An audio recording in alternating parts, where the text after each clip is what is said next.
Learning how to evaluate deals. So this is just a quick spreadsheet that that I like to use as a graphic. But what are we looking at here? So we want to know after repaired value, our purchase price, our repairs, and really this is a key number, an indicator, which is our loan to value, right? So typically this is in the 70 to 75% range. So when we're plugging in deals that are in the 57% range, it's pretty much winner, winner, chicken dinner time, right? So we've got like key indicators of a good deal. Key indicators of a good deal. Anything 70% less is freaking phenomenal, right? Anything that's 72 to 75%, like that's probably good. Above 75 is like, no, that's not good. That's where you get into a danger zone of like breaking even, which is losing money actually, because you think about your time and your risk, or just you may lose money. So you have to have a system.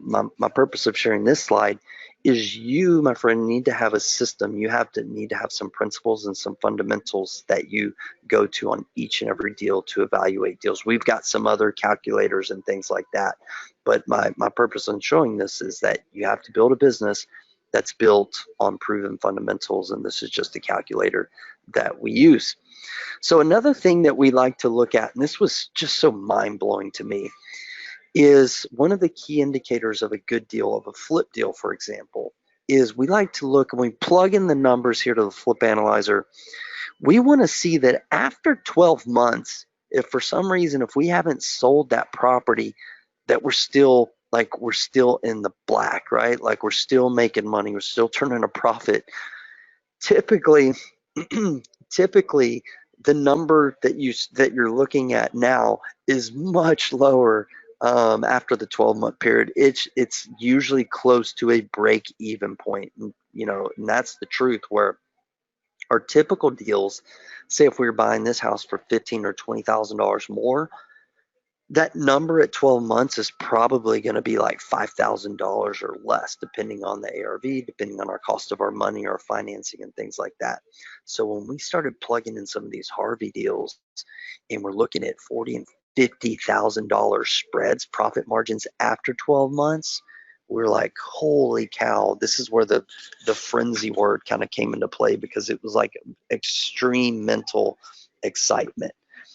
And then additionally, we're looking, when we started buying these houses, remember what I said, we were looking at them for long-term rental properties, right, for at least 3 years. So we always analyzed that, and we knew that this deal with these numbers, using the 1% rule, that we can rent it out for 1% of its value, which applies until you get into the $200,000 range and above.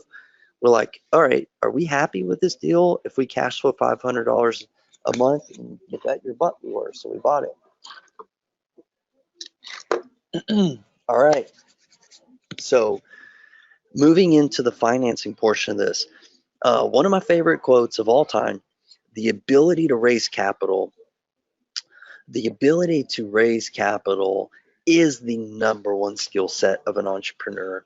So I like, man, I like have so much respect for Robert Kiyosaki, and this is absolutely true.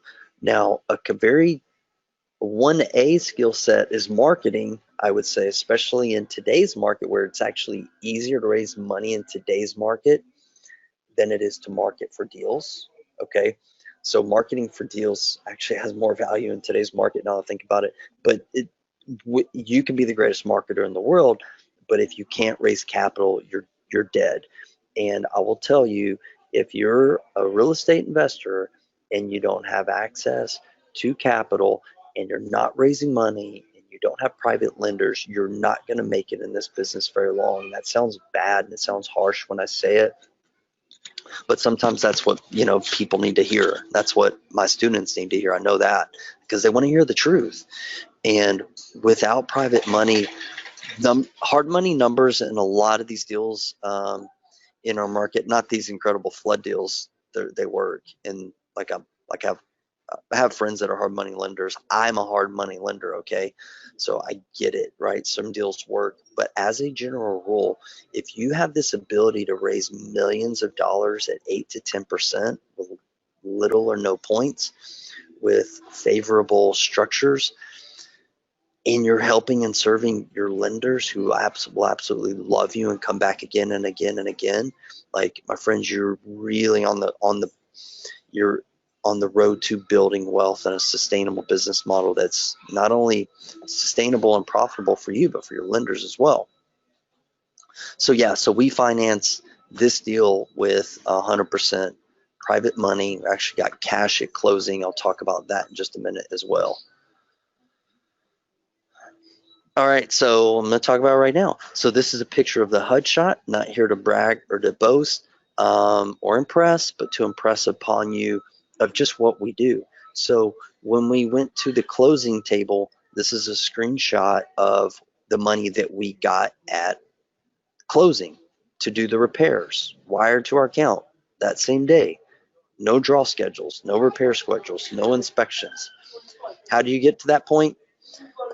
You know, like, it takes time, but we've cultivated a lot of trust and track record of success with our lenders, so they trust us to do that. Do some of them require repair draws? A small percentage they do, but these are the types of things also that I teach my students how to do, to go out and raise money, market for deals, raise money, market for money, raise deals, marketing for deals.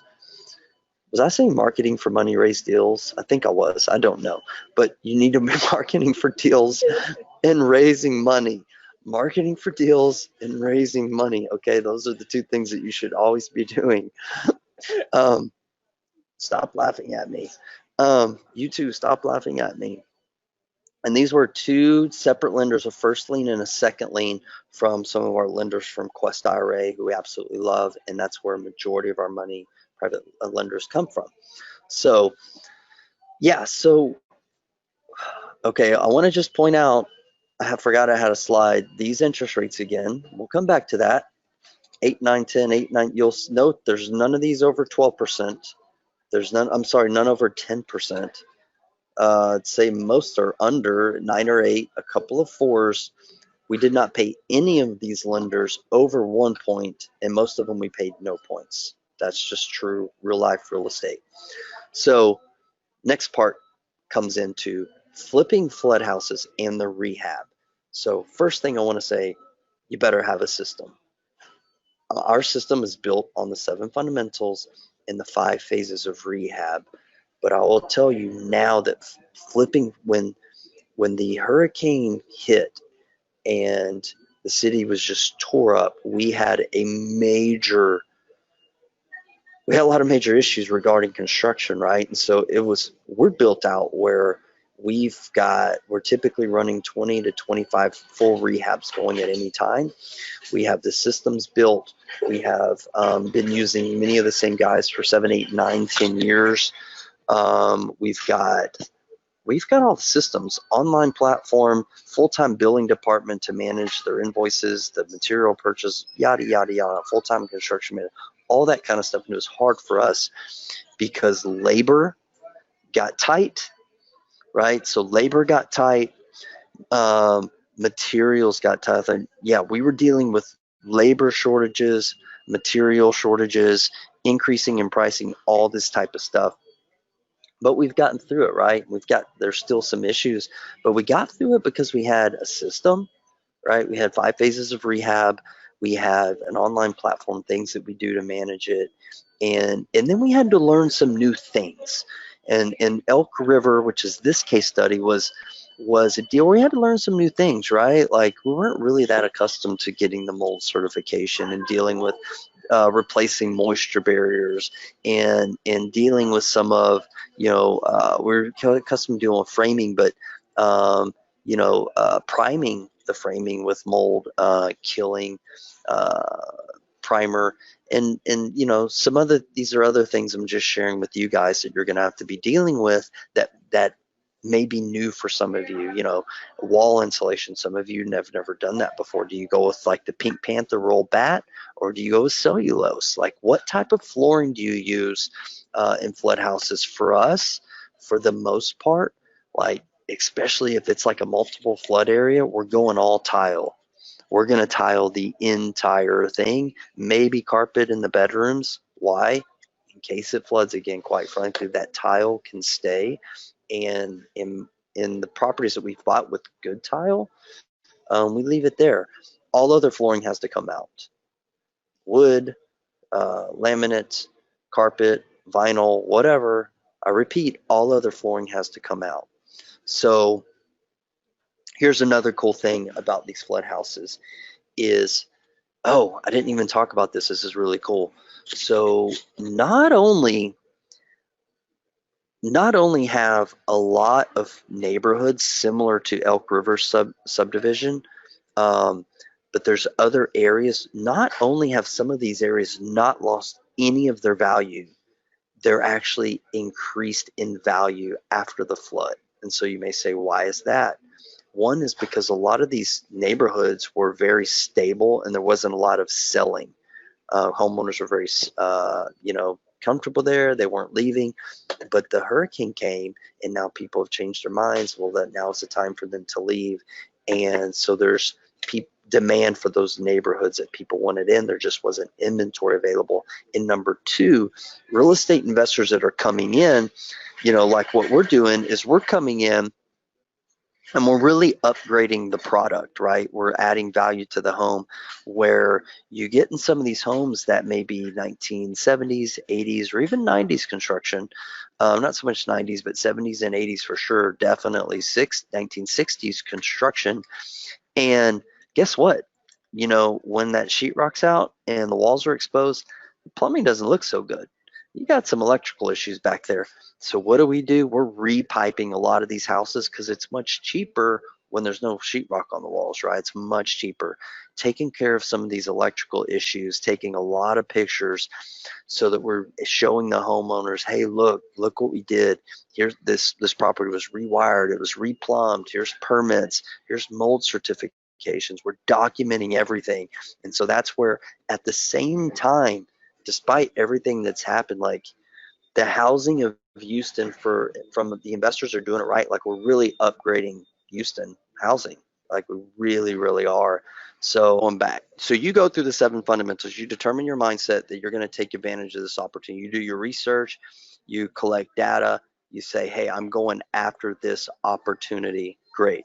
So you generate deal flow, you generate leads, you analyze those leads, right? You evaluate those deals, you raise your capital, you perform the rehab. Then is the question, is someone actually going to buy or rent your home?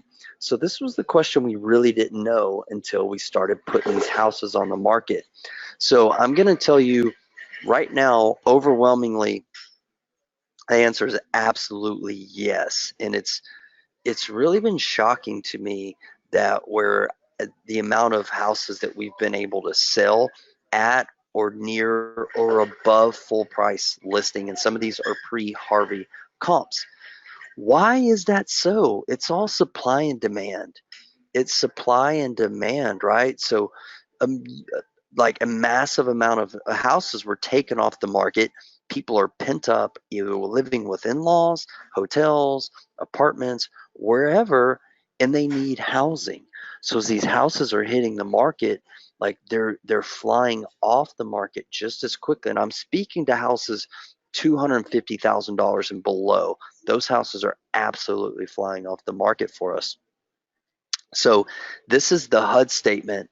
This is the HUD statement. So this deal from start to finish was about 6 months long. So we had some hold. This wasn't our net was not 44,000. We had some rehab overages, et cetera, et cetera.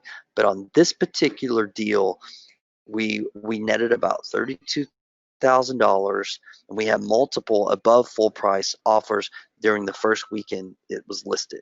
Right from this one particular deal. So that is the first case study, and I'm just showing you.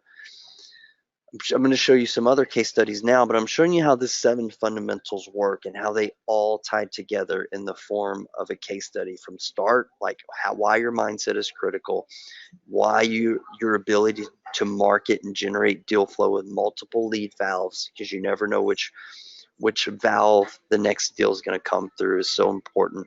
Knowing how to estimate repairs, right? Knowing how to be comprehensive rather than accurate in the beginning, and then move to accurate estimating through bids and things like that, and experience. Learning how to quickly evaluate deals, right, with simple calculators, and learning how to accurately evaluate deals with comps and data and things like that. Moving into financing, knowing how not only to raise private money, but the question is, how do you raise private money? How do you raise private money where you get money at closing? So let me just take a second to explain that to you. Let's say, for example, that your dream or your vision is to build an investing business where you have at least 10 deals going on at one time. Let's just say theoretically that you are flipping 10 houses. In each of those houses, you've borrowed $100,000 on, and you're not doing a whole lot of deals in this market that are less than 100,000. There are a lot more than that typically. But let's say you're doing 10 $100,000 deals. They're each 12% interest. Each of those properties are going to cost you $1,000 a month just for your loan payment, right? So that's $10,000 a month. So if your average hold time from start to finish is 6 months, that means you're going to need to have at least $60,000 in reserves just to cover your holding costs for your loans, not to mention utilities, all the things that you're going to have to come out of pocket for your contractors and insurance and all these other things. My point is this, that the investing business is very cash flow intensive, right? I know most businesses are, right? But for real, with real estate investing, so you got to ask your question, like, how many deals can I do? How many deals can I do if I'm making payments every month? I'm having to float rehab costs and do all this kind of stuff. Like, how many deals can you do? And then ask yourself this question: how many deals can I do if I'm getting money at closing? Like, I'm not a mathematician, but like, help me out. How many deals can you do if you're getting cash at closing to cover all of your repairs? What about accrued interest? A majority of our flip deals we finance with lenders who loan to us and don't require us to make any payments until the property sells. They get paid when it sells. I'm just going to let some mind knowledge bombs explode in your heads, because that's how our businesses ran. And sometimes people go, that's not true, I don't even believe it. And I'm like, cool, you don't have to believe it, because like, I don't argue the law of gravity. I just know it's real, and I don't have to understand why exactly how it works or everything works in this world. I just have to know like what is true and what isn't true in the real world. And that's what happens. And so that's my encouragement, you guys, to like consider that, you may be limiting yourself in what's even possible because you don't even understand what's happening in the real world with this thing. But that is definitely possible for you guys.